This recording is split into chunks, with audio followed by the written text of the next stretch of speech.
So great, I don't have a mark on my face, and I upset Sonny Liston, and I just turned 22 years old. I must be the greatest.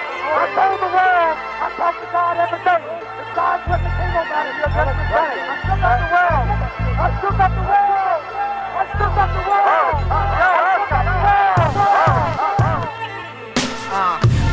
I said, can I be a legend? Search your soul and answer me this question. Do you think I have what it takes to be great, but still be humble and learn from my mistakes? Shit.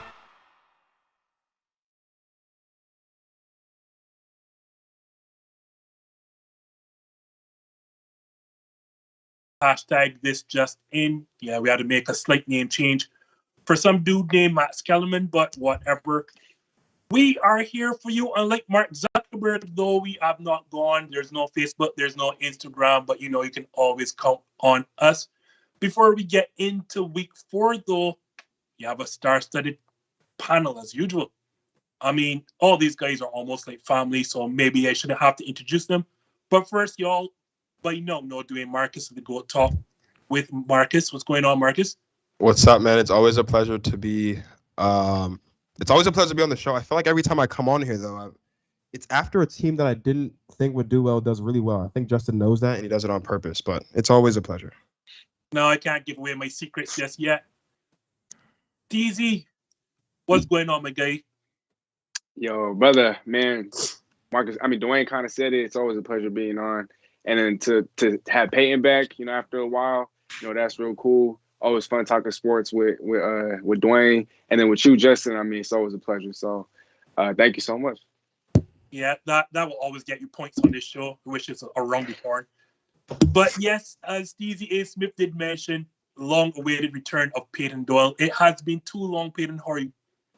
I'm doing great, man. I'm extremely excited to be back talking sports with all you guys. Well, then let's talk sports. I know everyone thinks that we're going to start with the return, but we'll pump the brakes on that for now because I did not see this coming. I don't know who else did, but the Arizona Cardinals went into SoFi and beat who I'm guessing, at least I thought, was the best team in all of football. So Payton, as the new guy, or back again, I'm going to start with you, Payton. How good are these Arizona Cardinals really? The Cardinals are going to be contenders in the NFC this year. This is not a front. This is not them just getting hot early in the season. They are a team that is going to turn some heads, and they're going to continue to turn some heads and win a ton of big games this season. You look at their roster, they have Kyler Murray, who I believe has now become a potential top 5 quarterback in this league. The things that he does, he's dynamic. He is the most accurate quarterback in the league through 4 weeks. He has thrown for the most yards through these 4 weeks. And he makes plays with his legs. Sometimes he'll throw an interception here and there. I get that.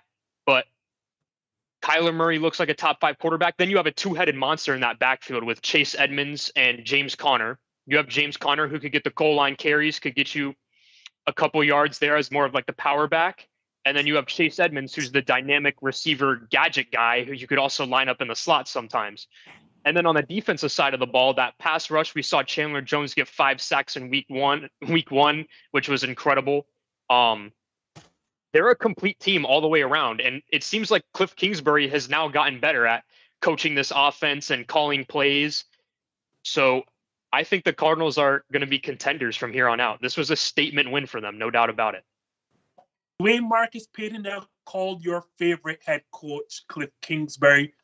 So has he gotten, well, forget Cliff Kingsbury for now. How good are these Arizona Cardinals, considering they just knocked off arguably the best team in the NFL in their home stadium? Here's the thing about football. In basketball, right? Your team will only go as far as your best player will take you, right? In football, your team is only going to go as far as the person calling the plays is going to take you. And we can go up and down the roster and we can list the talent because it's there, right? Chandler Jones, very talented. J.J. Watt, despite being not as dominant as he once was, maybe in the earlier parts of his career, is still a really good defensive player. They've got all the defensive pieces. They've got a top 5 wide receiver in DeAndre Hopkins. They've got an arguably a top 15 receiver in AJ Green when he's healthy. They've got Christian Kirk, who's been playing really well. They've got Rondale Moore, who's been doing pretty good through the first 4 weeks of the season. Of course, they have, as Peyton mentioned, a pretty good backfield, and they've got Kyler Murray, who has been the best, maybe the second best quarterback in the league this season. And all that's great. I still don't trust Cliff Kingsbury. Like it's nice that you go into SoFi and you lay, what was it, 34 points on the Rams. Like that's all well and that's all good. 37. You put up almost 40 points on the Rams, and that's great. And it's a divisional game in the NFC West. If there's any division where the games against your division rivals matter, it's this division, because as we all know, and I think as we all can acknowledge, this is the only division in football that could put all 4 teams in the playoffs this season. I don't trust Cliff Kingsbury. I don't trust Cliff Kingsbury when it really, really, really matters. And this is a big game for the Cardinals, because it's the first time that the Cardinals have beaten this version of the Rams under Sean McVay, and that's very, very important. And like I said, when you're in the NFC West, every game matters. But are the Cardinals really dropping 37 on the Rams again? Are they hanging 37 on the 49ers? Are they hanging 47 on the Buccaneers, who are the defending champs? Like, are they going to be able to put up this level of production against the other contenders in the NFC? And I don't know if that's the answer. It pains me to say it. I don't know if the Cardinals can hang 37 on the Cowboys. And, like, I know we'll get to the Cowboys in a second, but, like, the Cowboys' defense has been really good. And so these Cardinals are really, really good. And yeah, they can be contenders, but they're only going to go as far as Cliff Kingsbury can take them. I don't see Cliff Kingsbury taking them very far. TZ, I feel like I've disrespected you because you are the guy from the NFC West, so probably you should have tackled this question first. But at least I saved you for last. This is the Cardinals team that has scored. Go ahead. My bad. No. My bad. Finish. No, this is a Cardinals team that scored 30 or more points in 4 straight wins. And if memory or stats are correct or serve me right, I think every single team that has done that in a 4-0 start has gone on to a Super Bowl. So are these Super Bowl contenders, Steezy? Man, I don't want to say Super Bowl contenders. You know, I don't want to put too much stock into this victory. I know, like everybody has pointed out, you know, it was a statement win.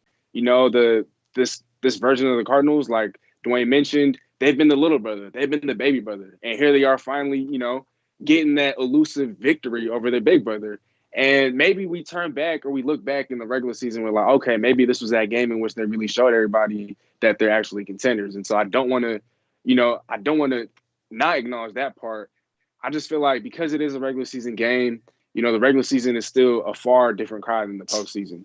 What this proved to me is that Cliff Kingsbury has become a more competent coach and that he's now able to win some regular season games. I feel like back then, you know, the games that they were winning was simply because of the offense and, you know, some of the dynamite players that they had. But this proved to me that, you know, maybe Cliff Kingsbury is a little bit more competent than we're giving him credit for.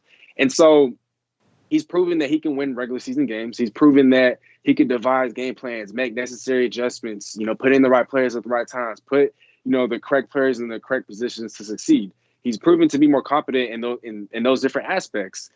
But he still has to prove to me that he can take this team, you know, into the playoffs, or maybe come towards the end of the season, they come into a situation in which they need to win this many amount of games to get this seed, or they have a couple of clutch games here and there. What is he going to do in those high leverage situations? That's still yet to unfold. And so until those moments come, then I can only, you know, put that much more stock into it. And so I believe it is a confidence boost. I believe that, you know, it is a statement victory. And I believe that it, you know, showed more competency in his head coaching. But I'm not going to go as far as to say that, oh, they're bona fide Super Bowl contenders. Maybe this game was more a byproduct of maybe some of the weaknesses that the Rams have on their team. Because a lot of people, including myself, were saying through week 4 that, okay, yeah, they're the best team in football. You know, they're one of a few undefeated teams left. But, I mean, depth is an issue. And so, you know, they do have a few weaknesses as well. I feel like their linebacking core has been leaving a lot to be desired. I feel like outside of Jalen Ramsey, Darius Williams hasn't really performed up to par. And so, you know, they could pick apart, or opposing teams could, you know, as long as they're not attacking Jalen Ramsey, that secondary is somewhat vulnerable. You know, the pass rush isn't as elite. It's still up there, but it's not as elite as it has been in years past. And they're mediocre at stopping the run. And so maybe this was a game that kind of just featured or showed us, you know, okay, maybe LA has a few, you know, warts here and there, but it could just be a blip in the radar. I mean, I feel like the Rams, you know, they haven't really lost a whole bunch of shine. You know, and it's crazy for me to say that even after coming off an L to the Cardinals, who they've owned, they just really haven't lost their shine. Like, I still look at them as man, they're still better than the Cardinals. Obviously, they're better than my Hawks. And I was wrong about them, and so that's why I don't want to look at it, and say that, oh, yeah, the Cardinals are now contenders. They've definitely elevated, in the NFC. Their head coach has gotten more brownie points. But aside from that, that's all I could really commit to. I won't add much to what y'all have said other than to say I actually don't know. And I can't be the guy not to give stock to this regular season game, because imagine had they lost and lost in convincing fashion. What would you have said? Oh, it's the same old Cardinals all over again, on teams that they're supposed to beat up but can't win the NFC West games that they're supposed to win. But they went into SoFi, played an unbeaten Rams team, and as huge as the margin looks like, they were actually up 37-13. That is a rout. That is a beatdown. Now, maybe the Rams were, only looking as far as the Tampa Bay Buccaneers that had a letdown. I don't know. But the reality is, this is a game that you win because it's a division game. And all of these games are going to be important as it comes to seeding or even just making the playoffs itself. And it's not like it's just Kyler Murray running around the place. They ran, I want to say, 215 yards down their throat against arguably what is supposed to be one of the better defenses in the NFL. I don't know what to say, but the roster is a complete one. I, like Dwayne, have my reservations as it comes to Cliff Kingsbury. But for you to go into a SoFi, to beat a team that you have not beaten in the last 4 or 5 attempts, and to beat them in convincing fashion after they just knocked off the defending champs, for right now, the numbers tell me, and they also went into Tennessee and had the Tennessee there behind. Like, that was not a close margin of victory either. Right now, through 4 weeks, I'm going to have to say Arizona Cardinals look like a Super Bowl contender, and they'll put to be decided. What was also decided in week 4 was Tom Brady's New England. A narrow, I want to say, 1-score victory. I mean, that's all of Tom Brady's wins in New England, right? So, Dwayne, I'm going to start with you. Did the return, because we made a lot about Tom Brady returning to New England, did the return live up to all the hype? No, it didn't. It didn't. Tell us how you really feel. When the came out, right, we got Tom Brady tweeting and said, or something to the effect, he said, it's like your college friends, bringing your college friends to meet your high school friends. And you're thinking, oh, yeah, the Bucs are going to come in here and they're going to hang 40 on these Patriots, right? And then you see the Patriots and you see them struggle during the first 3 weeks of the season. But, like, we all knew that this game was just as important to Belichick and the Patriots as it was to Brady and the Bucs, if not more. I get it. Gronk wasn't there because of the ribs. He didn't travel the team, and that's fine.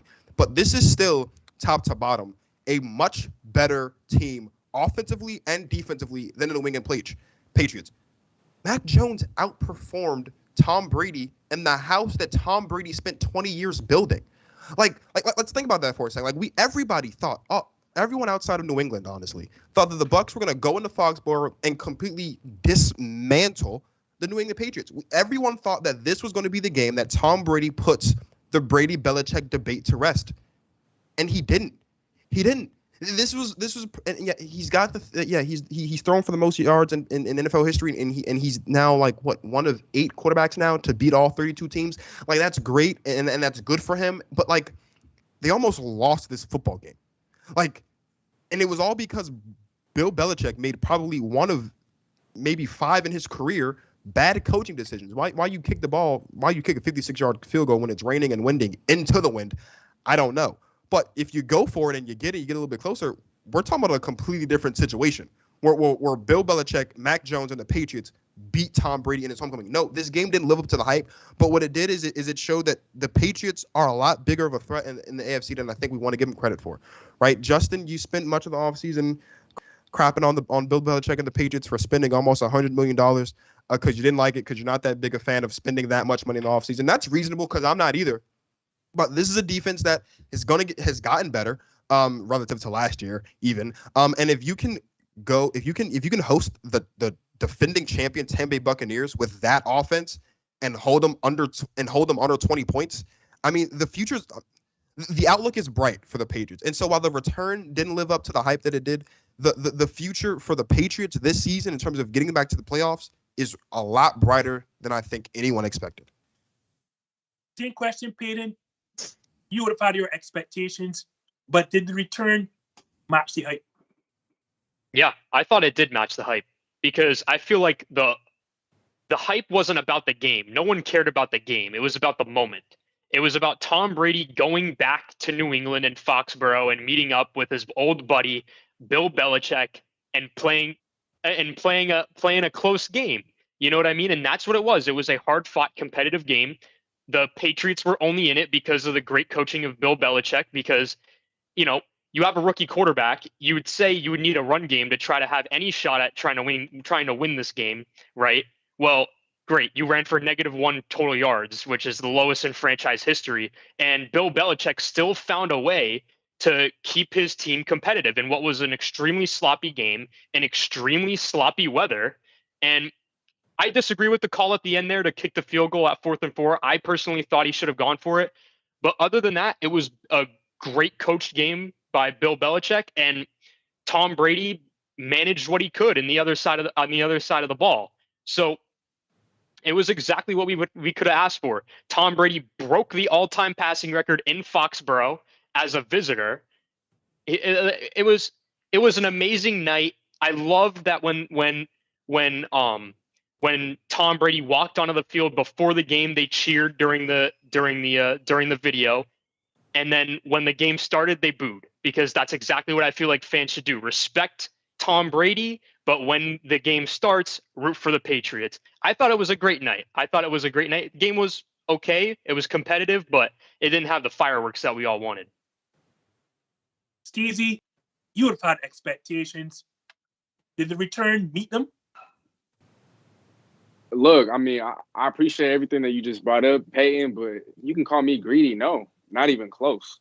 I'm more with Dwayne here. I feel like, man, I wanted those fireworks. I wanted those points. I wanted, a battle between, Tom Brady and Bill Belichick. And Tom Brady, I know it was raining. I know weather played a factor, but I mean, the offense at times just looked anemic. And I mean, for them to look vulnerable like that, I know Gronk was missing, but you mean to tell me that Gronk is all of a sudden now the number one option and is what makes this offense goes? When Chris Godwin, Antonio Brown, Mike Evans, Cameron Brate, and a playoff Leonard Fournette is showing up, you mean to tell me that you can't play or you can't perform up to what you were performing like earlier without Gronkowski? Like, I don't know. To me, I don't know. Tom Brady struggled. Bill Belichick, yeah, he was great as per usual. And for them to be able to do what they did without a ground game is just, wow. I mean, that still goes to show just how much of a weakness or how vulnerable that Tampa Bay Buccaneers secondary is. I mean, I didn't expect that New England offense to do anything. I didn't expect them to move the ball. I didn't expect them to score points. I didn't expect them to put up touchdowns.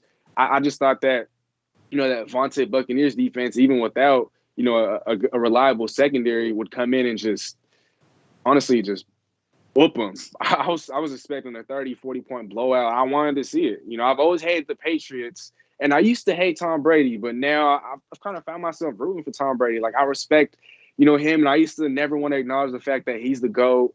I was hating, I was in denial, but now it's just like, how could you be, any more in denial? Or how can I still be in denial? I appreciate and respect his greatness, and now I find myself rooting for the player. And so I wanted him to, I wanted them and the Buccaneers to just, whoop on the Patriots, and but they didn't do that. They didn't put up the points fantasy wise. Killed a lot of my teams. So yeah, overall, I mean, to me, I gotta say no. So I'm getting it no. So basically, Dwayne, Marcus, and Steezy A. Smith, the reason you didn't like the return is because you didn't get what you expected, which was a Buccaneers run. That's basically what it was. Yeah. Pretty much. Yeah, if you put to the world that it's like your college friends, bringing your college friends home to meet your high school friends, yeah, I'm expecting 40 points. Absolutely, yeah. So basically, that's why the return didn't live up to the hype. And I kind of understand because we were all expecting a lot of points. But, and I mean, if you're expecting that then to get a cold, rainy night with, the two teams barely combining for 3 total touchdowns, then they can understand it.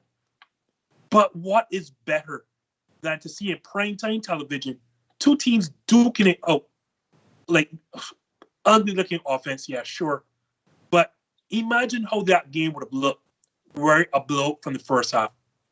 No one's gonna stick around and finish watching that game. But like in true old Tom Brady fashion, we got a dink and doink contest right down to the wire, and of course, another game-winning Tom Brady drive. I felt like it was so fitting for Tom Brady's return. You get bad weather, you get a dink and doink contest, and you get a game that was decided by a missed field goal and another Tom Brady game-winning drive. I thought we couldn't have asked for anything better. On top of that, for me, personally, I know a lot of people have been saying this all over, but trust me, I'm not being guided by what I've seen on national TV today. I thought Matt Jones was so great in this game, and having Matt Jones showing, as you said, Dwayne, that the future of New England is going to be bright at some point, because Matt Jones did not shy away from the moment. To the point, I thought Matt Jones was the better of the two quarterbacks. He was decisive, he was accurate, he without a semblance of a running game, and we all knew they couldn't run on top of base front seven. So essentially, he knew that that offense was going to be put on him, and he never shied away. He didn't look like a guy who did not belong on the field. He didn't look like a rookie quarterback. Imagine a situation where that field goal does not hit the upright. We're talking about Matt Jones, the rookie quarterback, beating Tom Brady on his return, the biggest margin between starting quarterbacks in terms of age and probably experience. Beating Tom Brady on his return, oh my gosh. That's the only way that the return gets any better for me. If Bill Belichick would have ignored Tom Brady completely, that would have been some drama, So, Stevie, as we... Oh, can I just real quick, can I just I feel like I don't think there's going to be room in the show other than this for my annual overreaction whenever I'm on Justin's show. Take it away. So as Justin would say, hold my beer for a second. And I stand by this. I'm not saying this for the clicks or anything. I'm saying this because I really believe it. I'm actually kind of concerned about the Tampa Bay Buccaneers a bit. I'll be honest. This is a game where we knew going into it, right? Damian Harris was not going to be available, which means there's not going to be a running game, which means we all should have everybody knew this is going to be a game that was going to be won or lost through the air for the Tampa Bay Buccaneers. And Mac Jones just completely diced up this defense. I mean, they're moving the ball up and down the field. He looked like he'd been in the league for more than 4 weeks of the season. And maybe this is just me and overthinking, and maybe it's because I'm a Packers fan and I don't really want the Buccaneers to be good because of what they did to us last season. But I'm really concerned about the Bucs because you look at what they did in week 1. They struggled against a Cowboys team that is looking like they'll be the real deal. Then who they play? I don't remember who they played week 2. Then you look at last Falcons. week. They play the Falcons. Okay, yeah, they handle the Falcons, but it's the Falcons. They don't even know how to use Kyle Pitts correctly. So we're not really concerned about that. Then they play the Rams and they struggle again. And then they play the Patriots, and not only did they struggle offensively as they were anemic, they struggled defensively too against a rookie quarterback, against a game plan that we all knew was going to be through the air. I'm just getting a little bit concerned about the Tampa Bay Buccaneers because they have games coming up. Yeah, they've got games in the NFC South, and we're not all that concerned about that. But like, the Panthers are looking to be legitimate, and the Falcons are the Falcons, and the Saints are still, if they're not Super Bowl contenders, they're still threats in the division. I don't know, and I don't know if we can look at the Tampa Bay Buccaneers and say, they're even a top. Oh, this is gonna be bad.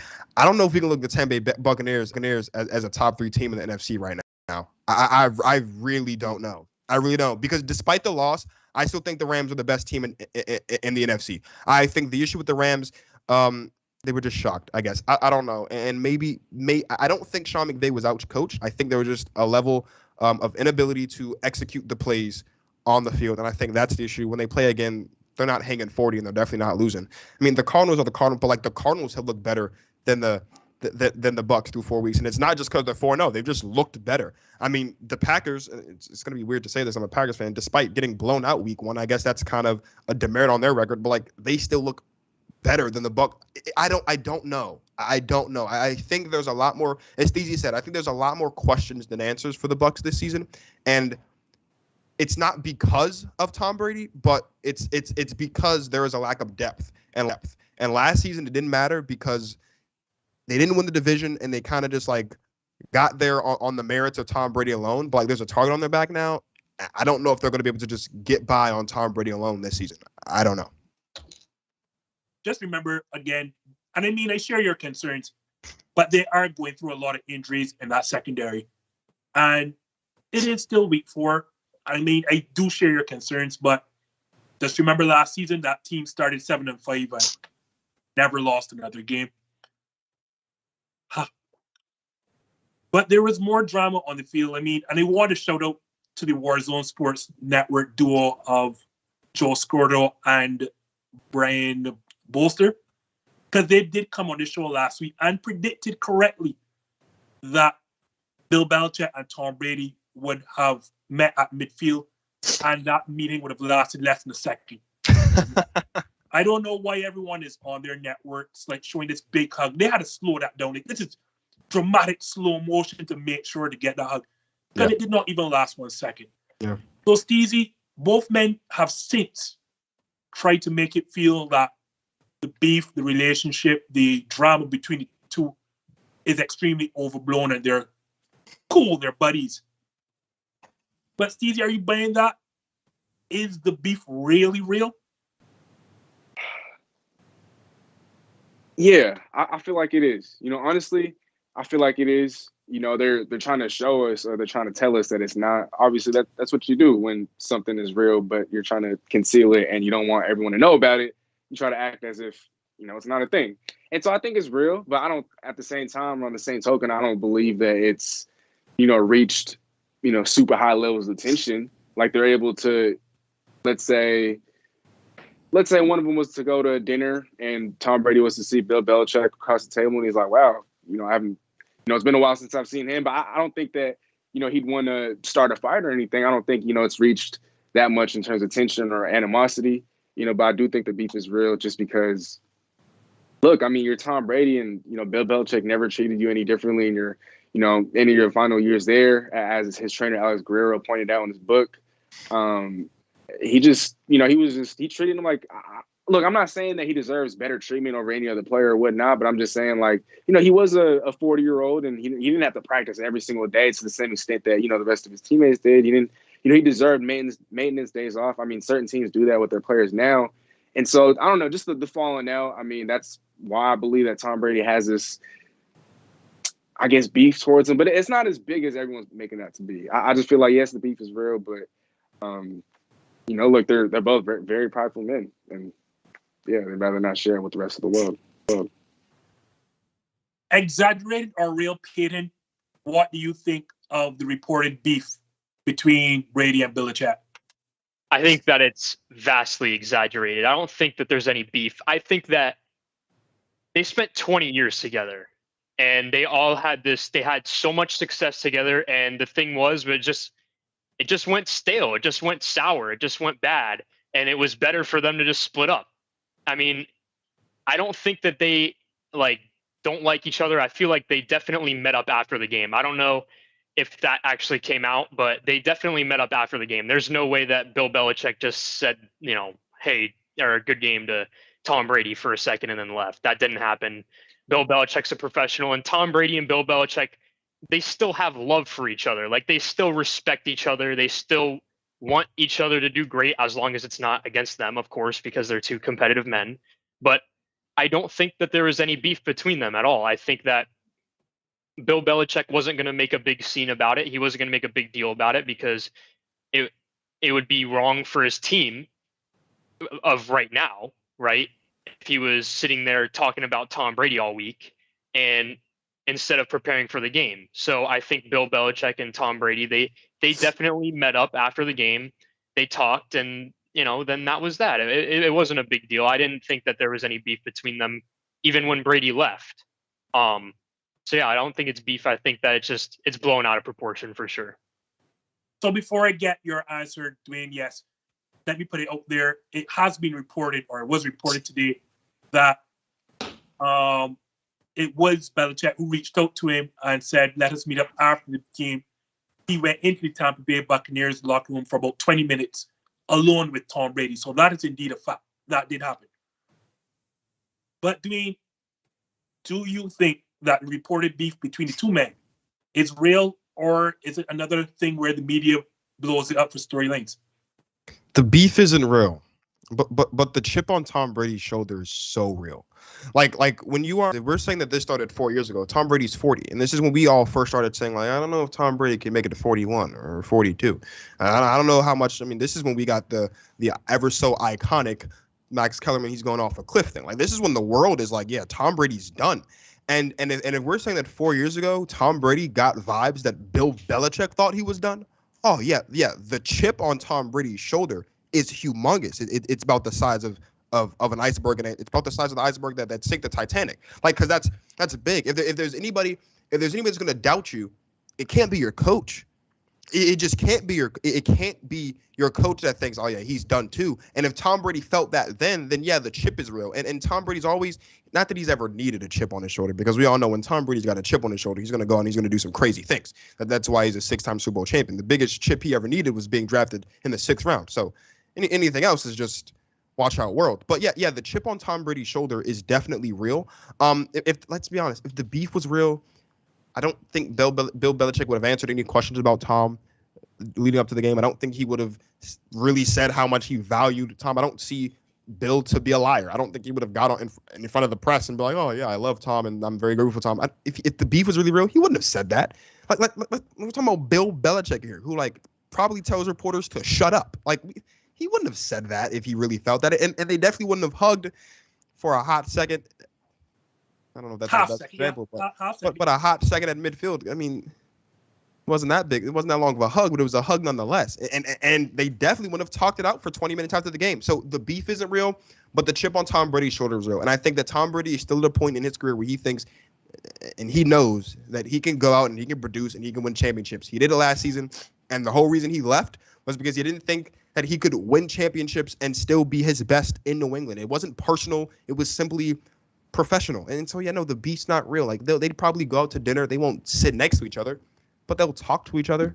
They'd say hi. I mean, I don't know if they're familiar with dap, but they dap each other up, I suppose. They seem like they're both up there. I don't know if they're that hip. But but no, the beef's not real. But Tom Brady has just been given another reason to go out there and be great. And he's going to do it.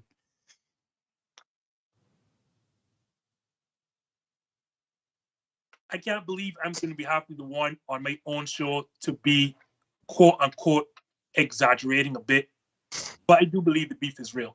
And the reason why I do believe the beef is real, and maybe not from Belichick's end more so than Brady's, is because of the sources of each and every piece of information that we get.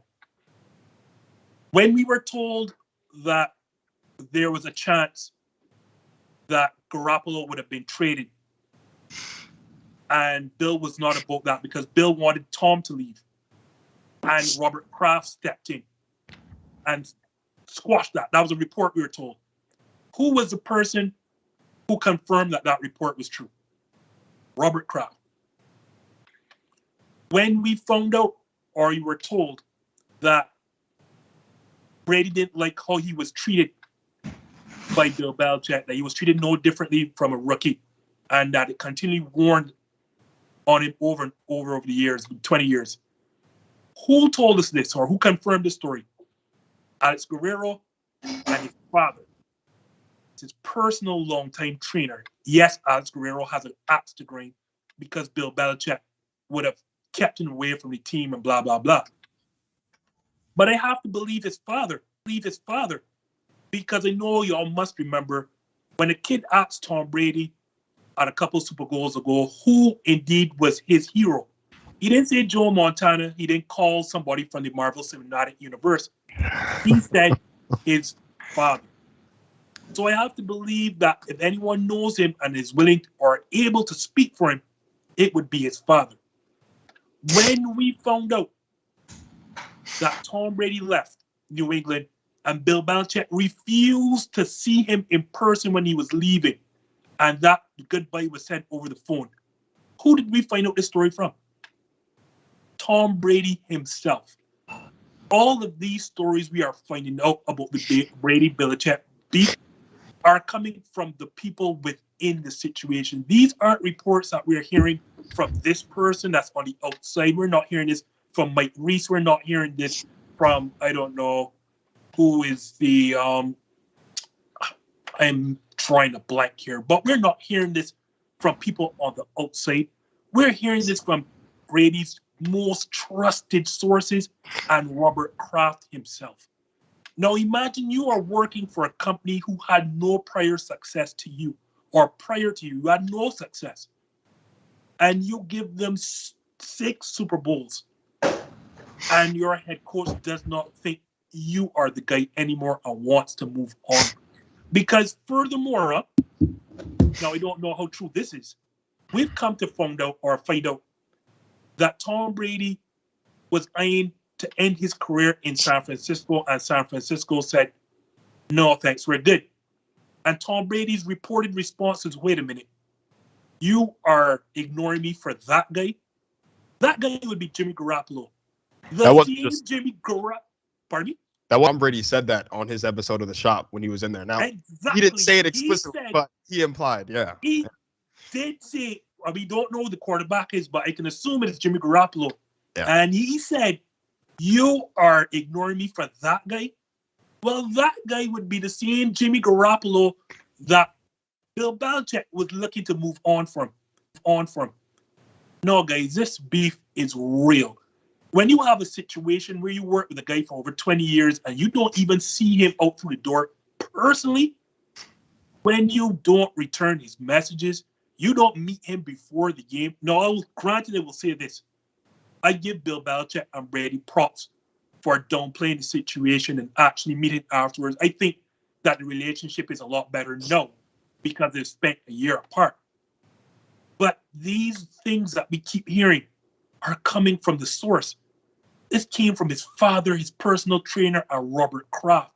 I have to believe, outside of Brady and Belichick, if there are 3 men that know what's going on, it has to be those 3 men.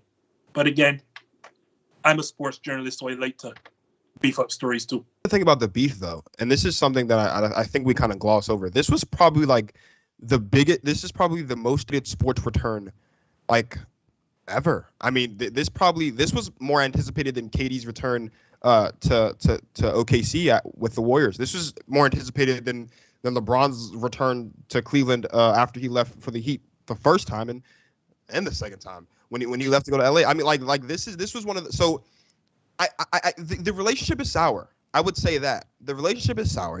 I would say the relationship is maybe as sour as like 2 days old milk, but it's not not as stale as bread you've had out for like 2 months. You know, like I don't know, man. I don't know. I want to tell you, I live in Wisconsin, and the weather gets so cold that you can't afford to leave bread out for 2 months and it doesn't get stale. Like, I just want to put that out there. Not that I eat 2 months stale bread. What are we gonna? But what's not been stale has been the Cowboys 4-0 start to the season. How about them Cowboys, right? So, Payton, I'll start with you. Do you believe in Dallas? Yes, I do. I think that hiring Dan Quinn as the defensive coordinator in the offseason has made a world of a difference for that defense. And now you have a budding lockdown corner in Trevon Diggs, who now has 5 interceptions through the first 4 games of the season. The defense looked like night and day throughout these first 4 weeks and the first 4 weeks of last season. These first 4 weeks, the defense, I mean, it's looked like it stepped up a lot, and that's what they needed. They needed Dak to be healthy, and it looks like he is. He's playing tremendous, and they needed the defense to step up, and they are doing that. You look at the numbers too, and I respect teams who can pass and run the ball. You have Zeke and Tony Pollard now as a 2-headed monster in that backfield. Zeke had 143 yards rushing yesterday and a touchdown.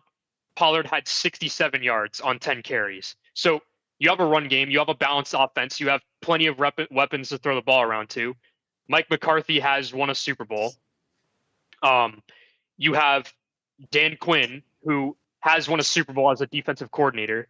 They have the pieces. Now it is the Cowboys, and Stephen A. He always says whatever can go wrong will go wrong with the Cowboys. But just looking at it from the first 4 weeks of the season, from what I've seen these first 4 weeks, yes, the Cowboys look like they can be a real threat in the NFC, and they're also hands down favorites to win their division, no doubt about it. Same question, Steezy. How about them Cowboys? Do you believe in what Dallas is selling? Relative to expectation, yes. Just because not a lot of people were convinced, by their ability to potentially win this division. But now I'm convinced that they're the surefire contenders to win this division. But that Washington defense, frauds. Giants, they're trending upward. Eagles, trending downward. So I think this division is definitely the Cowboys to lose. And see, going up against the Panthers, yes, they were undefeated previous to that loss or prior to that loss, but come on, they were missing their best player. Christian McCaffrey didn't play. And so, I don't want to overreact and say that because of this game, they're now all of a sudden contenders in the NFC. I know they gave the Buccaneers all they can handle, but we were just talking about how the Buccaneers are struggling and how they could potentially be, trending downwards. And so, who knows how much stock to really put in that moral victory in week one. But look, their defense is much improved.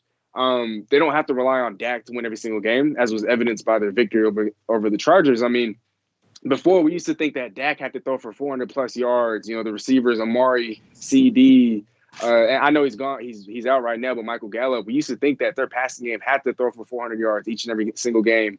Dak Prescott had to do this and do all this heavy lifting to make up for the defense. But the offensive line has been competent. Like Payton mentioned, the running game. They have a two-headed monster at running back. I think that's part of what's played into Zeke having such explosive ground games. I mean, 143 yards. When was the last time he had that many rushing yards in a football game? I know damn well he didn't hit any of those marks last year.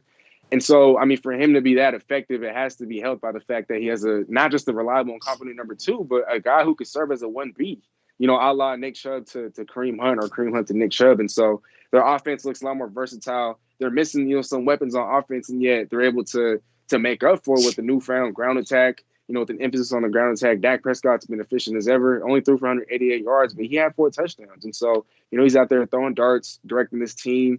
The offense has put up a couple of, 40 burgers. What was that against the Eagles?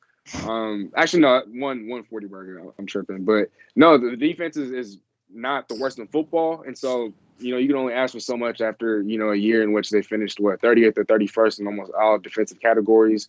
So I believe in them as surefire NFC East contenders. I believe in them as playoff contenders in the NFC, but as far as being a Super Bowl contender, like Stephen A says, I mean, what can go wrong will go wrong. And so until they prove and show me otherwise, that's all I'm going to say. So Dwayne did tell y'all that I tend to bring him on the show for particular purposes, and I had this question just waiting for him. So I want to hear him say it right now. Dwayne Marcus of the G.O.A.T Talk with Marcus. Do you believe in what the Dallas Cowboys are cooking? I'm 18 years old, man. Dallas Cowboys haven't given us a reason to believe in 25 years. They go out week one. They lose by 2 to the Buccaneers. They beat the Chargers in L.A. in a close one.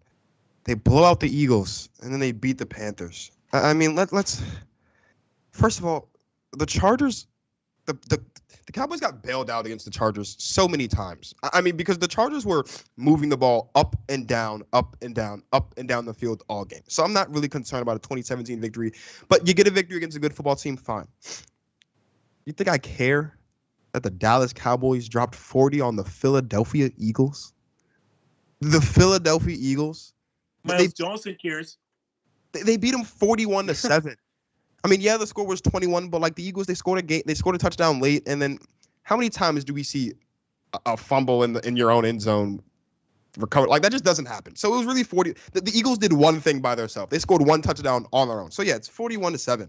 And you go out there and you beat the Panthers. And they don't have Christian McCaffrey. They don't have J.C. Horn. And we're still the top 5 defense in the league. And yeah, the score was 28-36, but the course of the game wasn't really a 8-point difference between the two teams. Am I convinced in the Dallas Payton and look, I love Steezy.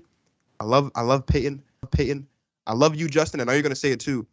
We have been reduced to citing being the winner of the NFC East as a reason of legitimate contention in the NFC. This is the NFC East. This is the same division whose division winner last season won 7 games, who hasn't had the same division winner in like 10 years, and whose all 4 teams have stunk each of the last 2-3 seasons. Am I convinced that the Dallas Cowboys are contenders? No, I'm not. Because this always happens. The Cowboys, they always do this. They beat up on the teams they're supposed to beat up on, and they have really close moral victories against the good football teams. And then when it matters at the end of the season, when they've got to beat the Chiefs and the Raiders and the Saints, and then they've got to beat the Washington football team twice, and the Cardinals in Week 17, and even the Eagles in Week 18, they're going to fall apart because that's what the Dallas Cowboys do. Now, I will say this. Dan Quinn has made this defense much better. But when you're the 31st ranked defense in the National Football League, there's only so much worse you can get. Now, Trayvon Diggs has been incredible. I think through 4 weeks in the season, he's been probably one of, if not the best defender, one of a top 5 defender in the league this season. He's got 5 interceptions through 4 games. That's incredible. As Payton said, Zeke has done amazing, but like this offensive line is still in shambles right now. And Dak is Dak, and it's nice to see that Dak is back, and Dak has been doing great. And yeah, there's no Michael Gallup, but do I think that the Dallas Cowboys could beat the Tampa Bay Buccaneers in a playoff game in Tampa? Or could go up to Lambeau Field and beat the Green Bay Packers? Or could go to LA or Seattle or San Francisco or even Arizona and beat any team in the NFC West in the playoffs? Or maybe even go down to the Superdome in New Orleans and beat the Saints? No. We talk about the Dallas Cowboys. So as much as the Dallas Cowboys have looked impressive the last 3 weeks of the season, and 4 if you want to include the loss. No, I'm not. Call me crazy. I'm not. But Jerry's marketing has got me yet again, and I am buying stock in the Dallas Cowboys. For so many reasons, like Payton mentioned, you have an MVP candidate in Dak Prescott. Whoa. And Dak Prescott, Justin. If the season were to end today, I'm quite sure, and it won't, you're going to have Dak in the top 5 MVP conversation. You have an MVP conversation for Dak Prescott, a 2-headed running attack with Ezekiel Elliott and Tony Pollard that looks very, very good right now. A 3-headed wide receiver monster that's going to cause fits whenever Michael Gallup returns. And a defense, while not great, so much improved to the point they have forced multiple turnovers in every game they have played. This is a team I have to believe in until otherwise. And I mean, granted, like Steezy and Dwayne said, it may only be a matter of time before the Dallas Cowboys come back to earth.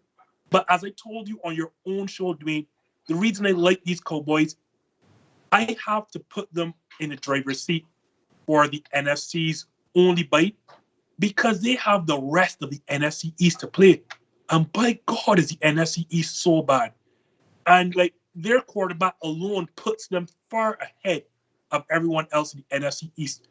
The only caveat against the Dallas Cowboys right now I have is not the players, or it's not their quarterback, it's not their running attack, it's not their wide receiver core, it's not even their defense. That damn head coach. Oh my God, he's bad. And for the life of me, I don't know why Jerry just didn't give the head coaching job to Moore. Because it is clear Kellen Moore is running the offense, because that's not Mike McCarthy's offense out there. And this is not on Mike McCarthy's offense. But that's not Mike McCarthy's offense that's going out there, because Mike McCarthy knows nothing of running the football. Dan Quinn is doing a tremendous job, as we've all have said, with the defense. So what is Mike McCarthy's role right now? And the only role he has basically is clock management.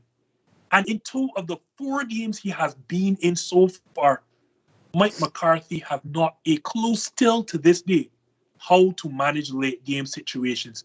He almost cost the Cowboys games against the Chargers. And we saw at halftime with the Eagles I'm not even going to talk about that, but just decided let's not go for points as going to halftime when we could just further put our foot on the throats of the Philadelphia Eagles. I said this on my show already. I like what the Dallas Cowboys roster looks like, but Mike McCarthy is going to cost them a playoff game simply because, and you and I, Dwayne, know this perfectly all too well as Packer fans, Mike McCarthy does not know how to manage games, particularly down the end. He plays to avoid losing them, and this is my only drawback with the Cowboys. I don't know why. If you're so insistent, Jerry, on keeping Kellen Moore running your offense, why just not make him your head coach? Because right now, go ahead, Dwayne. No, you can finish. You can finish. The only job that Mike McCarthy has right now is managing the clock, and that is the worst of what he can do. Well, call it a hot take. I think no matter what happens this season, Mike McCarthy is going to be fired. That's number one. Number two, Justin, you said that the Cowboys are you said the Cowboys right now are the favorite. If you had to pick a team, you would pick the Cowboys to be the favorite to get the bye. Justin, right? Because look at schedule. Yeah, they've got the NFC East, and that's fine. But they've also lost to the Tampa Bay Buccaneers, who, I mean, they also lost to the Rams. But if the Cowboys are going to get the bye, that means they're going to have the best record in the conference.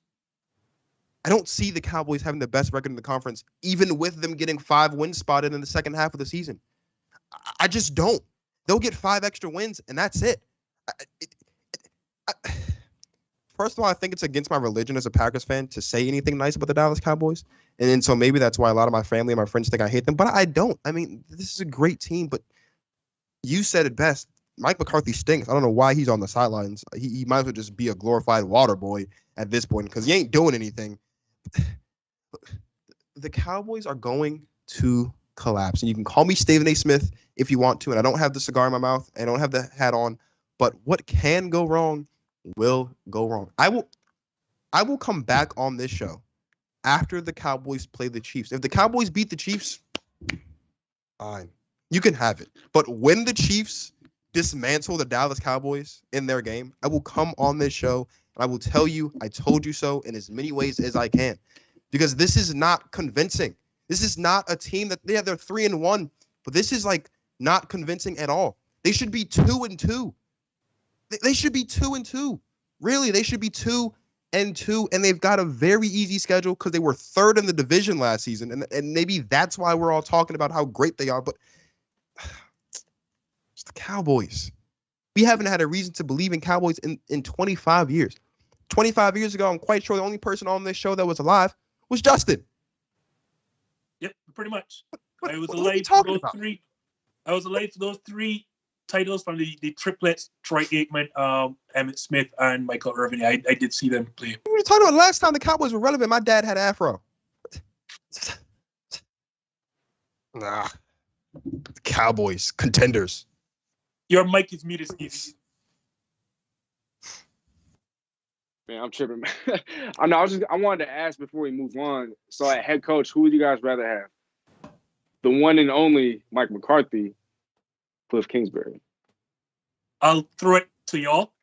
I would absolutely take Cliff Kingsbury over Mike McCarthy because Cliff Kingsbury has proven if there's one thing I can look, I think all time I take Mike McCarthy because Mike McCarthy has a Lombardi trophy in his trophy case and Cliff Kingsbury doesn't. But Cliff Kingsbury can manage a clock. And when it comes to the nitty-gritty in December and January, when on the other side of the field you've got Aaron Rodgers, Matt Stafford, Tom Brady, you're going to want to make sure you can manage that clock. Because as we've seen, if you give Aaron Rodgers 37 seconds, he's going to get your team to win the football game. If you give Tom Brady a minute and 20 seconds or whatever it was like they did week 1, you're going to lose the football game. And if you give Matt Stafford at least 2 minutes on the clock, you're going to lose the football game. Cliff Kingsbury can manage a clock much better than Mike McCarthy can. And right now, if I have to rank the top 5 coaches in the NFC right now, neither of them are in the top 5. But Cliff Kingsbury is ranked higher on that list than Mike McCarthy is. I can say that with complete and utter confidence. What about you, Payton? Cliff Kingsbury or Mike McCarthy? I feel like the book is still open on Cliff Kingsbury. I haven't decided on whether or not he's a good coach. At least I know that when given a Hall of Fame quarterback and the right team, Mike McCarthy can win a Super Bowl. Like Cliff Kingsbury, I haven't seen him take his team to the playoffs. So right now, I'd rather have McCarthy. Like that can change though, like quite quickly if Cliff Kingsbury pans out in Arizona. But we'll see this year. This is make or break for Cliff Kingsbury this year. If the Cardinals go to the playoffs and they contend, then yeah, maybe I'd rather have Cliff Kingsbury than Mike McCarthy. But as of right now, I'd rather have Mike McCarthy. What about you, Steezy? I think right now I gotta go Cliff Kingsbury. I mean, I feel what you're saying, Peyton. You know, he has the legacy, if you want to call it that. He has, you know, the ring. But that was in the past. You know, there was a reason why he was out of the league for about a year. And there's a reason why everyone's calling for his head, has been calling for his head since, he was hired, since the day he was hired.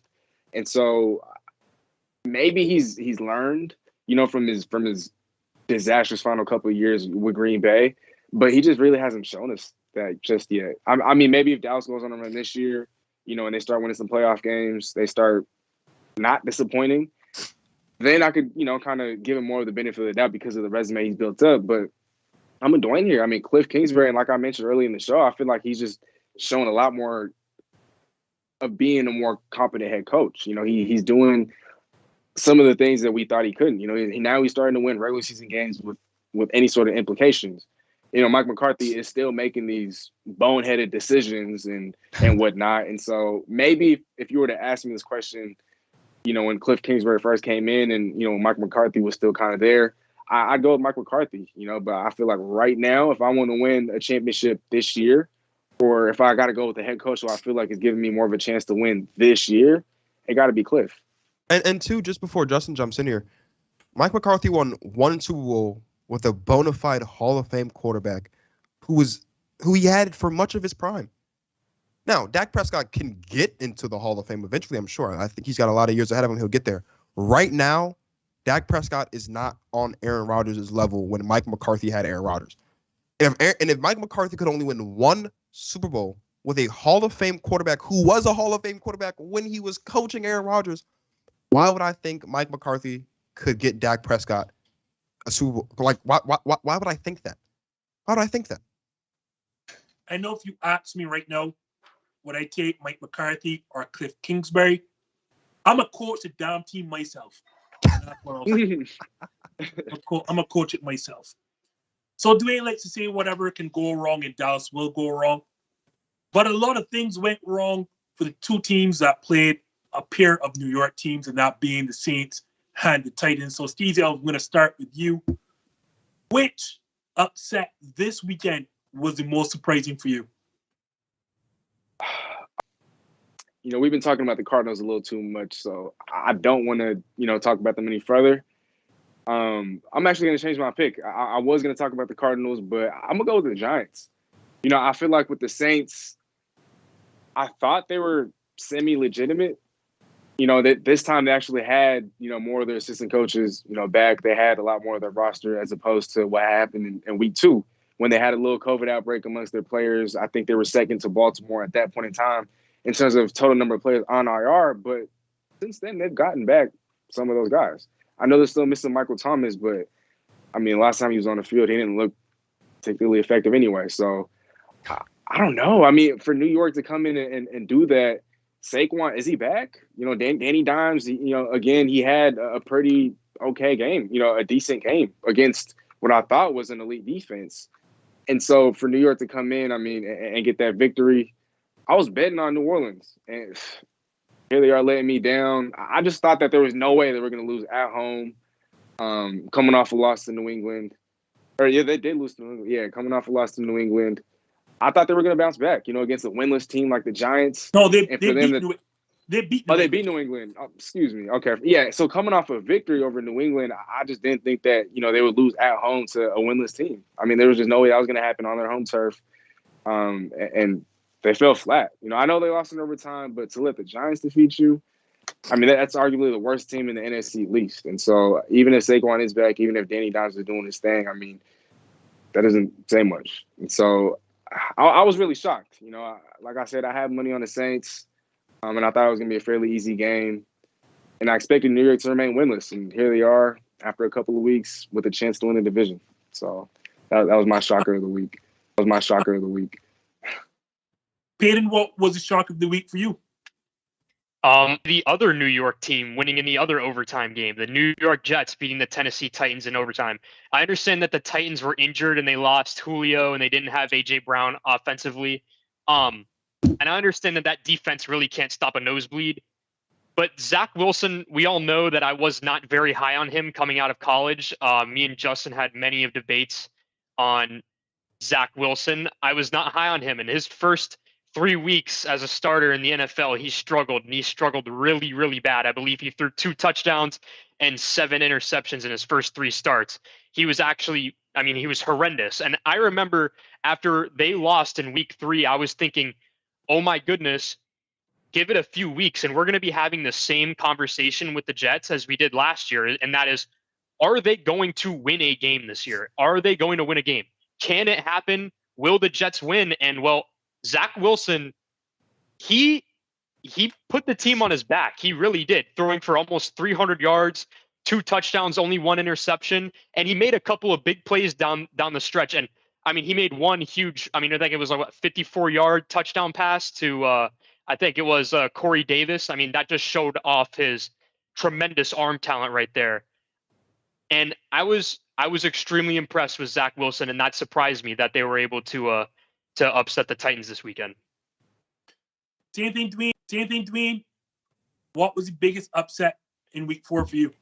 I've learned from you over this last year and some changes I've been doing shows is that better is a comparative word, especially when you're dealing with 2 entities that are both hot garbage. You've got the New York Giants who beat the Saints in New Orleans, and you've got the New York Jets who, despite winning, still look terrible in that football game.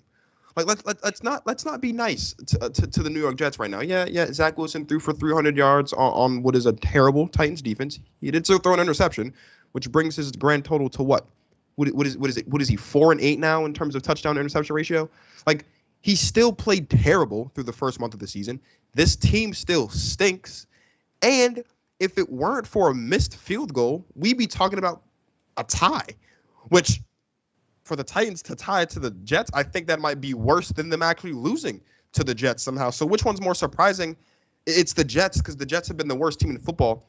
That includes the Jaguars. They've been the worst team in football for the past 4 weeks, despite having a win and the Jaguars not having one. But the one that means more to me is the Giants, because they're in the NFC East. And I have no faith in the Cowboys or the Washington football team for that matter. No one has faith in the Eagles. And the Giants have won a football game. And they'll probably win some more. And they might win the division with 6 wins. Like who knows, right? Like it's the NFC East and anything can happen. But yeah, the Giants win was more surprising to me because Jameis Winston had looked real good. I've been saying all season he's looking like a walking ad for LASIK eye surgery. The way he's been playing football. The Saints have been surprisingly successful without Michael Thomas. And as Steezy said, Michael Thomas didn't look that good the last time he was on the field. But he's still Michael Thomas. They've been winning football games with Alvin Kamara and a bunch of nobodies. The defense has been pretty okay, but they did get blown out by the Panthers. So I still look at the Saints as potentially being a threat, maybe being a playoff team in this season, despite this loss. But for the Giants to go into New Orleans and New Orleans' first real home game and win that game in overtime, the way that Daniel Jones is playing, Saquon looks like he's back. Maybe, I don't know. That one was more surprising to me because the Jets, even in their win, they still looked like they could have lost that game up until the very end. Like you, I wanted to see the Giants, right? It really, really wanted to, because that 38-3 drubbing had me fooled. But now, week to week, I don't know which Saints we're going to get. I don't know which Jameis Winston we're going to get. I just don't know this team anymore. So I'm not going to call anything upset with them. It has to be the Jets because, like, this team prior to this game had 2 total touchdowns. That's correct. 2 total touchdowns in 3 games. They got shut out by the Denver Broncos. Like, they were scoreless. And I think they scored 6 against the New England Patriots. This team cannot score. Now, granted, like Payton said, there was no Julio, there was no A.J. Brown, but that does not excuse you to give up over 350 yards of offense to that team. As Payton correctly said, I was so high on Zach Wilson. And I wonder if I was just not high. Because Zach Wilson is a walking turnover right now at this point. And yes, he's a rookie, but my word. And he looked anything but a rookie against that Titans defense. A Titans team that we expect to win the AFC South and cause some noise in the playoffs. Gave up 27 points to a team that had 2 touchdowns through 3 weeks. That is a loss that I don't know how you recover from that. I know it's a long 18-week season with 17 games, but that is a loss in the loaded AFC field that you just cannot have. So, guys, as we're in the AFC, let's close up the show because there is still one more game to go in week 4. So let's bring it home now, Payton. I'm going to start with you. The Raiders are still unbeaten, and I think the Chargers only have 1 loss. Does this game on Monday Night Football decide who's the best team currently in the AFC? No, because it's still the Chiefs. The Chiefs are still the best team in the AFC until I am proven otherwise. I understand they're having defensive struggles right now. I understand that their 2 big games, they lost. They lost some 2 hard games. However, one of them was divisional. And anything can happen in divisional games. That's what I always say. Whenever there's a divisional game and there's an upset, I'm not surprised. Those games breed upsets, and that's what happens. So, yes, I'm not that shocked that the Chargers beat them in Arrowhead. And I'm also not that shocked that Baltimore finally found a way to beat them. They've only played them, every single year. So they were going to figure it out eventually with a great coaching staff with John Harbaugh. So I still think that until proven otherwise, until beaten in the playoffs, the Chiefs are still the team to beat in the AFC. Yes, the Chargers are good. Yes, the Raiders are good. I do not think that either of them are better than their division rival, the Kansas City Chiefs, right now. Same thing, Steezy. Does this Monday night divisional matchup justify who's the best team in the AFC right now? The wording and the question is, for me, everything. You said right now. And to me, when you ask which team is better right now or which team is the best right now, I think, to me, power rankings are what comes up. And so in terms of my power rankings, yes, I feel like the winner of this game will show who the best in the AFC is right now, because whoever wins this game is probably going to be number 1, 2, or 3, or at least in the top 2 of my power rankings. So, yes, I'm going to say the winner of this game will. And I agree with Payton. I still do think that talent for talent, pound for pound, Kansas City is the best team. But right now, they're not the best team, and they're not really showing it. And so we all know what they're capable of come playoff time, but I just feel like for me, the question is said right now. And so to me, right now kind of brings up my power rankings. And in my power rankings, whoever wins this game will secure either number 1 or the number 2 spot. That being said, I also think that the winner of this game will further elevate themselves in the AFC race alongside the Kansas City Chiefs and the Buffalo Bills. But, both these teams are hot. It'll be a great game. It's a divisional matchup. I expect a lot of fireworks. But, yeah, I got to say yes. But I also got to say yes to the fact that none of these teams are actually the best come playoff time. But right now, yes, the winner of this game will decide who the best in the AFC is. Same thing, Dwayne Marcus. Does the winner of Raiders Chargers decide who is the best team in the AFC at this moment? I think the winner of this game will prove that they will be the team that's been the best team in the AFC for the past 4 weeks. That's the Las Vegas Raiders. You look at the Buffalo Bills. Okay, yeah, they lost to the Steelers in week 1. Yeah, they blew out the Dolphins, but it's the Dolphins. They blew out the Texans Sunday. It's the Texans. And then they beat up on they haven't won a game that matters. The Bills haven't.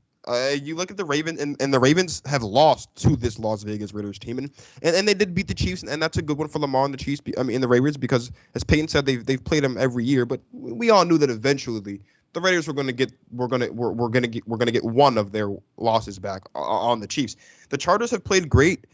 They've won close games, they've lost close games. I'm still not 100% sold on the Chargers right now, but the Chiefs, not only are they not Oh, this is going to be a good one. Not only are they not the best team in the AFC, they're not even the best team in their in their division right now. Like they're actually the worst team in their division right now. Ooh, They have looked terrible love through it. 4 weeks.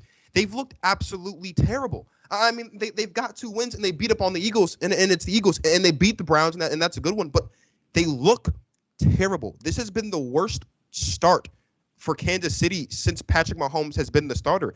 They've been turning the ball over left and right. They're up to like, what is it? They've got like 8 turnovers now in the last 3 games of the season. They look disgusting. Now, when December and January comes around, yeah, the Chiefs are unstoppable, and they'll probably be in the Super Bowl, and that's neither here nor there. We're talking about today, October, what is it, the 5th?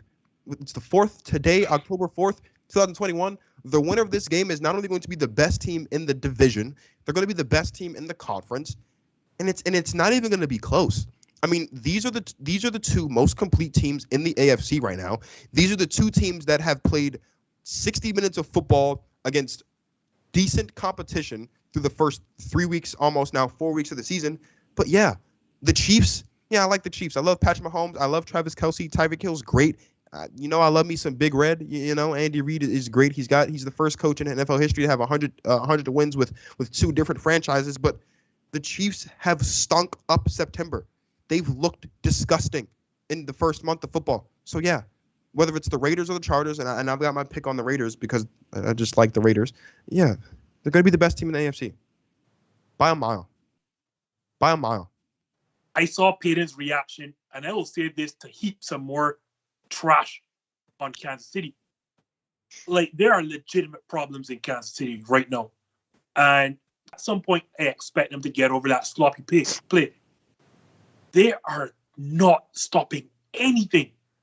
At first, I thought it was just, their competition when they gave up, all those rushing yards to you, being the Browns and the Ravens. It's like, all right, well, those are the 2 best rushing attacks in all of football. So these numbers are exaggerated. Or the pass against the Chargers in a home game against a Chargers team that was trying their best to lose, by the way, in that 4th quarter. They really did try to lose. And Kansas City was like, no. We're going to lose here. We're not taking that defeat from you. And then you give up 30 points to the Eagles. This Kansas City Chiefs team has a problem defensively, both in the secondary and up front. They can't stop and run. And it's clear that whatever is going on in the back end also needs fixing. I'll say this. If the Raiders win this game, they have a legitimate hold on being currently the best team in the AFC. Because let's be honest, look at the teams that they've beaten so far. The Steelers are clearly not what a lot of people thought they were. I knew that they were not going to be good. But they've beaten the Ravens. They beat a 10-win Dolphins team from last year. I mean, granted, the Dolphins aren't as good as what they were last season. But to go into SoFi, and if they get this win against a Chargers team who has Justin Herbert, Keenan Allen, Mike Williams, yeah, I'd have to say at the current moment, if the Raiders win, I will lean and say they are the best team at the moment, because there are some problems with the Chargers, notably up front. Because if I thought Kansas City couldn't stop the run, oh my word, the Chargers are even worse. Like, they are legitimately the worst rushing defense in all of football. And I don't know if it can win you a conference, if that can, win you playoff games, not being able to stop the run like that. So I will put a caveat. If for me, and this is me personally, if the Raiders win this game, I think they have a legitimate title to say they are currently the best team in the AFC through 4 weeks, for whatever that's worth.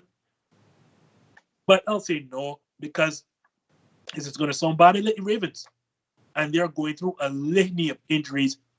And as much as they struggled against Detroit and they lost a game against, the said aforementioned Raiders, if Lamar Jackson holds on to the football, we're talking about an unbeaten Ravens team that is only going to get healthier by day, but that's just me personally. Oh, Justin, get out of here with your facts, man. You do so. You give us these long soliloquies, and they're all so good, and then you come in here with your facts about the Ravens. Your facts about the Ravens having a lot of injuries. I'm gonna give you basic mathematics right here. Okay, the Ravens beat the Chiefs. The Chargers beat the Chiefs. The Raiders beat the Ravens, and the Raiders are gonna beat the Chargers. So what does that mean? What does that? I said I did know if the Raiders do beat the Chargers, and that's not guaranteed because the game is played in SoFi. I will give Joe Morley and that black hole their due props and say, for now, the Raiders are the best team in the AFC. But guys, like you, I want to go and watch that game, so I'm about to wrap up. Payton, when will we get you back into sports broadcasting? I know it only has to be, like, there's only so much pressure you can take from me before you eventually fold. What do you mean? I'm here right now, aren't I? So I'm back. Well, please tell the people know that you're back, how to find Payton Doyle. You can find me at PD Sports on any platform. I really post on TikTok more. I don't really post too much on Instagram. So follow me on TikTok at PD Sports. We've got it back, folks. Got me back. Dwayne Marcus, you're on the show almost every week, but still tell the lovely people out there how to find you and what you have coming up next. At GTP Marcus. Twitter, same thing, at GTP Marcus. I've been a little under the weather the past week or so, so I haven't been posting as much as I would like to. But tomorrow, around 3 o'clock, around 3 o'clock p.m. Eastern time, I'll do a full recap of week 2. Week 4. We'll be live on Wednesday. At about 7 o'clock Eastern time on YouTube, Go Talk Podcast. And season 2 of the Go Talk Podcast is coming up later this month, right around the time that the NBA starts. And I know I'm saying that as if the NBA doesn't start in like 2 weeks, but yeah, season 2 of the Go Talk Podcast is coming up soon. And I'm sure I'll be on Justin's show again within the next 2 weeks. So you can find me here. Probably. Steezy, it's good to get you back in your studio, fully recovered. How did my people find you, and what do you have coming up? I mean, look, like I always say, always a pleasure being on. Thank you so much for having us on. And, before you even, look to follow me or subscribe to me, please show all these wonderful gentlemen, show my fellas some love. Give them all subscribe, smash the like, comments, all that good stuff. Spread the word. And then, once you go do that, if you want to, you can find me primarily on YouTube at Steezy A Smith. I'm starting to pick it up on other socials. And I got some stuff coming for y'all. So stay tuned. Ask Steezy A Smith. So humble, but he always gives the show props. So we keep bringing him back because we love here. But for Steezy A Smith, Payton Doyle, and Dwayne Marcus, I am a guy who wants to go and catch this Monday Night Football game. So you can find us back here, YouTube, same back time, same back channel. Thank you so very much for watching, and be back here Monday night, 7 p.m. Eastern.